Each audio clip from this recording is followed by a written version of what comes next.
नमस्कार। पिछले वीडियो में अपन ने पढ़ा था मुंशी प्रेमचंद का जीवन परिचय एवं पाठ परिचय। आज हम उनके द्वारा लिखी हुई कहानी पढ़ेंगे जिसका नाम है नमक का दारोगा।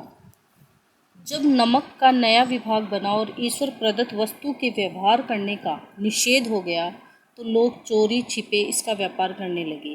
अनेक प्रकार के छल प्रपंचों यानी षड्यंत्रों का सूत्रपात हुआ। कोई घूस यानी रिश्वत से काम निकालता था, कोई चालाकी से। अधिकारियों के पोबारे मुहावरा यानी लाभ ही लाभ। पटवारीगिरी का सर्वसम्मानित पद छोड़कर लोग इस विभाग की बरकंदाजी करते थे, यानी हर कोई इस पद को पाना चाहता था। इसके दारोगा पद के लिए तो वकीलों का भी जी ललचाता था। यह वह समय था जब अंग्रेजी शिक्षा और ईसाई मत को लोग एक ही वस्तु समझते थे। फारसी का प्राबल्य यानी बाहुल्य। प्रेम की कथाएं और श्रृंगार रस के काव्य पढ़कर फारसीदा लोग सर्वोच्च पदों पर नियुक्त हो जाया करते थे। मुंशी वंशीधर भी जुलेखा की विरह कथा समाप्त करके मजनू और फरहाद के प्रेम वृत्तांत यानी कथा को नल और नील की लड़ाई और अमेरिका के आविष्कार से अधिक महत्व की बातें समझते हुए रोजगार की खोज में निकले। उनके पिता एक अनुभवी पुरुष थे। समझाने लगे, बेटा, घर की दुर्दशा यानी बुरी स्थिति देख रहे हो। ऋण यानी उधार के बोझ से दबे हुए हो। लड़कियां हैं वह घास फूस की तरह बढ़ती चली जाती है। घास फूस में कोई पानी नहीं देता, फिर भी वो बढ़ता है। तो उसी तरीके से लड़कियों को बताया गया है। मैं कंगारे यानी किनारे का वृक्ष हो रहा हूँ, न मालूम कब गिर पड़ूं। अब तुम ही घर के मालिक मुख्तार हो। नौकरी में ओहदे यानी पद की ओर ध्यान मत देना। यह तो पीर का मजार है। यानी अपन देखते हैं पीर की मजार पे चढ़ावा आता है, उसी तरीके से निगाह चढ़ावे और चादर पर रखनी चाहिए। यानी इस नौकरी से ऊपरी आमदनी जो है वो कितनी होने वाली है। ऐसा काम ढूंढना जहाँ कुछ ऊपरी आय हो। मासिक वेतन को पूर्णमासी का चांद है, यानी जिस प्रकार से पूर्णिमा की रात्रि को चांद पूरा दिखाई देता है, उसी तरीके से महीने में एक दिन वेतन दिखाई देता है। जो एक दिन दिखाई देता है और घटते घटते लुप्त हो जाता है, और जब तक महीना समाप्त होता है तब तक वो वेतन जो है वो पूरा हो जाता है। ऊपरी आय बहता हुआ स्रोत है, यानी हमेशा आने वाला, जिससे सदैव प्यास बुझती है। वेतन मनुष्य देता है, इसी से उसमें वृद्धि नहीं होती। ऊपरी आमदनी ईश्वर देता है, इसी से उसकी बरकत होती है। तुम स्वयं विद्वान हो, तुम्हें क्या समझाऊं। इस विषय में विवेक की बड़ी आवश्यकता है। मनुष्य को देखो, उसकी आवश्यकता को देखो, अवसर को देखो, उसके उपरांत जो उचित समझो करो। गरजने वाले आदमी के साथ कठोरता करने में लाभ ही लाभ है। गरज यानी जिससे अपन को मतलब है, लेकिन बेगरज यानी जिसकी अपन को गरज नहीं है, ज़रूरत नहीं है, वो दाव पर पाना जरा कठिन है। इन बातों को निगाह में बांध लो। यह मेरी जन्म भर की कमाई है, यानी मैंने जीवन भर में सीखा है। इस उपदेश के बाद पिताजी ने आशीर्वाद दिया। वंशीधर आज्ञाकारी पुत्र थे। ये बातें ध्यान से सुनी और तब घर से चल खड़े हुए। इस विस्तृत संसार में उनके लिए धैर्य अपना मित्र था, बुद्धि अपना पथ प्रदर्शक था, आत्मावलंबन ही सहायक था। लेकिन अच्छे शगुन से चले थे। जाते नमक विभाग के दारोगा पद पर प्रतिष्ठित हो गए, यानी उन्हें दारोगा के पद पर नौकरी मिल गई। वेतन अच्छा और ऊपरी आय का तो ठिकाना ही न था। वृद्ध मुंशी जी को सुख संवाद मिला। सुख संवाद यानी अच्छा समाचार। तो फूले न समाये, यानी बहुत प्रसन्नचित हुए। महाजन कुछ नरम पड़े। महाजन यानी जिनसे पैसे लिए हुए थे। कलवार की आशा लता लहलाई। पड़ोसियों के हृदय में सूल उठने लगे, यानी जो उनके पड़ोसी हैं, तो कोई अच्छा कार्य करता है तो उसके प्रति क्या होते हैं, उनके लिए बुरे विचार आते। सूल यानी कांटे से चुभने शुरू हो जाते हैं। जाड़े यानी सर्दी के दिन थे और रात का समय। नमक के सिपाही चौकीदार नशे में मस्त थे। मुंशी वंशीधर को यहाँ आए अभी 6 महीनों से अधिक न हुए थे, लेकिन इस थोड़े से समय में ही उन्होंने अपनी कार्यकुशलता और उत्तम आचार यानी व्यवहार से अफसरों को मोहित कर लिया था, यानी मुग्ध कर लिया था। अफसर लोग उन पर बहुत विश्वास करने लगे। नमक के दफ्तर से 1 मील पूर्व की ओर जमुना नदी बहती थी। उस पर नाव का एक पुल बना हुआ था। दारोगा जी किवाड़ बंद किए मीठी नींद से सो रहे थे। अचानक आंख खुली तो नदी के प्रवाह की यानी नदी के बहने की जगह गाड़ियों की गड़गड़ाहट तथा मल्लाहों का कोलाहल सुनाई दिया। मल्लाहों यानी नाव चलाने वालों का, कोलाहल यानी आवाज़। इतनी रात गए गाड़ियाँ क्यों नदी के पार जाती है? अवश्य कुछ न कुछ गोलमाल है, यानी कुछ गलत हो रहा है। तर्क ने भ्रम को पुष्ट किया, यानी उनके मन में तर्क था कि ऐसा कुछ हो रहा है और भ्रम हो रहा था। जाके देखा तो उसने उसकी पुष्टि की। वर्दी पहनी, तमंचा जेब में रखा और बात ही बात में घोड़ा बढ़ाए हुए पुल पर आ पहुँचे। गाड़ियों की एक लंबी कतार पुल के पार जाती दिखी। डांट कर पूछा, किसकी गाड़ियाँ हैं? थोड़ी देर तक सन्नाटा रहा। आदमी में कुछ कानाफूसी यानी कानों में बात। तब आगे वाले ने कहा, पंडित आलोपीदीन की। कौन पंडित आलोपीदीन? दातागंज के मुंशी वंशीधर चौके। पंडित आलोपीदीन इस इलाके के सबसे प्रतिष्ठित जमींदार थे। लाखों रुपए का लेन देन करते थे। इधर छोटे से बड़े कौन ऐसे थे जो उनके ऋणी न हों। व्यापार भी बड़ा लंबा चौड़ा था। बड़े चलते पुर्जे आदमी थे। अंग्रेज अफसर उनके इलाके में शिकार खेलने आते, उनके मेहमान होते। 12 मास सदावत चलता रहता था।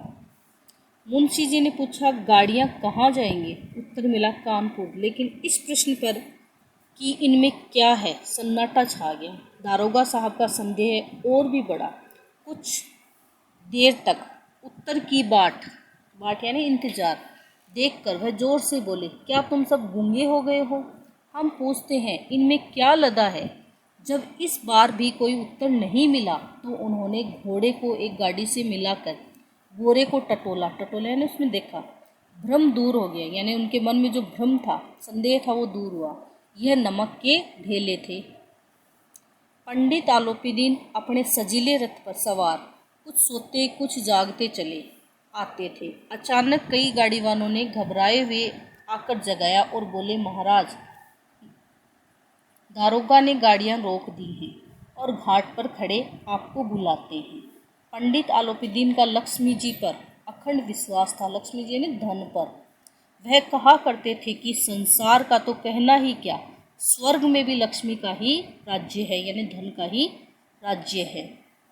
उनका यह कहना यथार्थ ही था। न्याय और नीति सब लक्ष्मी के ही खिलौने हैं, यानी न्याय और नीति को भी लक्ष्मी से, धन से जीता जा सकता है। इन्हें वह जैसे चाहती है नचाती है।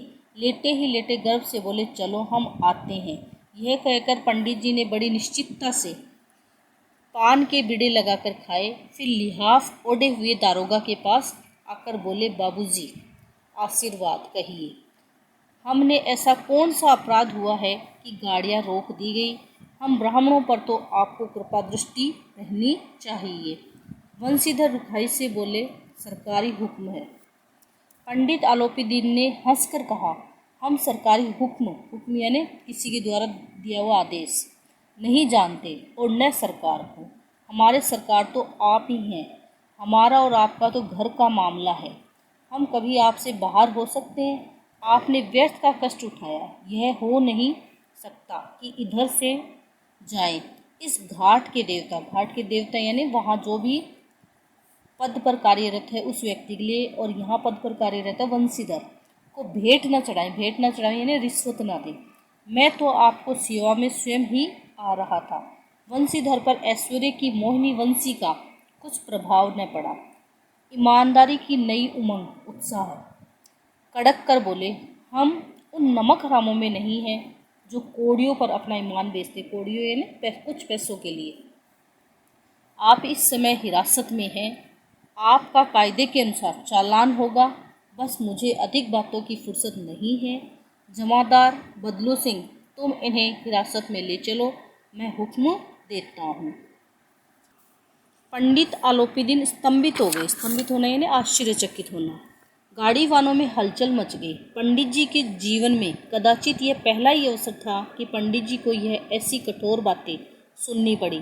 बदलू सिंह आगे बढ़ा, किंतु रोब के मारे यह साहस न हुआ कि उनका हाथ पकड़ सके। पंडित जी ने धर्म को धन का ऐसा निरादर करते कभी न देखा था।